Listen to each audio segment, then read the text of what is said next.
అందరికీ నమస్కారం. గుండు సూది సీనుపై కందుకూరు పోలీసులు కేసు నమోదు చేశారు. ఈయన దాదాపుగా 3 యూట్యూబ్ ఛానల్స్ కి సంబంధించి కూడా ఈ పొలిటికల్ రాష్ట్రంలో దేశంలో అంతర్జాతీయంగా జరుగుతున్నటువంటి మరి రాజకీయాలకు సంబంధించి కూడా తన వైవిధ్యమైనటువంటి భాషతోటి ప్రజలను ఆకట్టుకునే విధంగా కూడా బాగా చాలా చక్కగా కూడా మరి యూట్యూబ్ లో వివరణ ఇస్తూ ఉంటాడు. తను ఎక్కడున్నా కూడా ఉదయాన్నే మరి ఆయన చేసేటువంటి పొలిటికల్ అనాలిసిస్ అంటే పేపర్ ప్రకటనలను టీవీలో చూపిస్తూ కూడా దాని గురించి వివరణ ఇస్తూ దాదాపుగా 15 నుంచి అరగంట 30 నిమిషాల పాటు ఆయన వివరణ ఇస్తూ ఉంటాడు.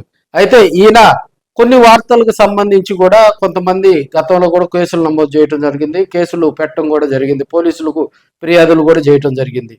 సో తాజాగా కూడా మరి కందుకూరు పట్టణ తెలుగుదేశం పార్టీ అధ్యక్షులు మురళి గారు మరి కందుకూరు పోలీసులకు గుండు సూది సీన్పై కూడా ఫిర్యాదు చేసినట్టు తెలుస్తూ ఉంది.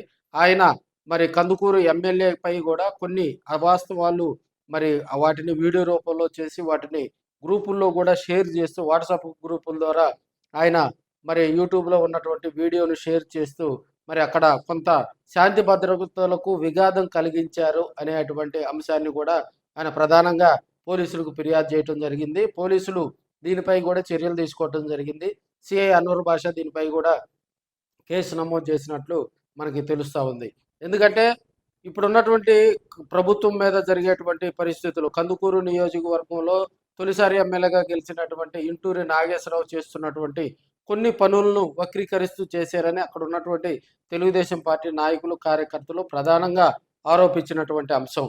ఈ అంశానికి సంబంధించి గతంలో గుండు సూది సీను వర్గం అదేవిధంగా తెలుగుదేశం పార్టీ మధ్య కొంత మాటల యుద్ధమే జరిగింది, కేడర్ మధ్య అనేది కూడా గతంలో బహిరంగంగా కూడా చర్చించుకున్నటువంటి సందర్భాలు. ఏదైనా కూడా ఒక యూట్యూబరు ఒక వ్యక్తి మీదకి కానీ ఒక వ్యవస్థ మీదకి కానీ వెళ్ళేటప్పుడు మన పరిధులకు లోబడి చేసుకుంటేనే మనకు మనుగడ ఉంటుంది.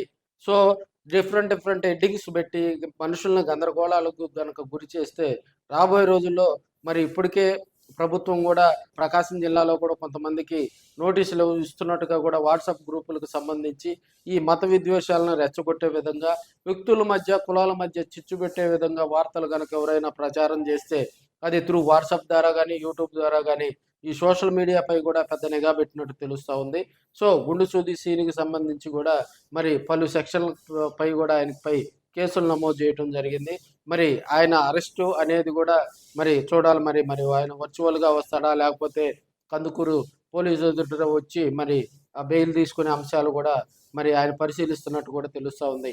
ఏదైనా ఒక ఫామ్లో ఒక మంచి అనాలిసిస్ కలిగినటువంటి గుండు సూది సీన్పై కేసు పెట్టడం కూడా మరి దాదాపుగా అక్కడ ఒంగోలుతో పాటు ప్రకాశం జిల్లాలో ఉన్నటువంటి యూట్యూబర్స్, రాష్ట్ర వ్యాప్తంగా పొలిటికల్ అనాలిసిస్ చేసేటువంటి యూట్యూబర్స్ కొంత మనోవేదనకు గురయ్యారని కూడా మనం చెప్పుకోవచ్చు. ఆయన గుండు సూది ఏపీ 173 ఇంకో ఛానల్ తోటి కూడా ఆయన ఈ రాష్ట్రంలో జరిగేటువంటి పొలిటికల్స్ వేగంగా కూడా మరి వైవిధ్యభరితంగా కూడా ప్రజలకు చేరవేసే దాంట్లో ఉన్నారు.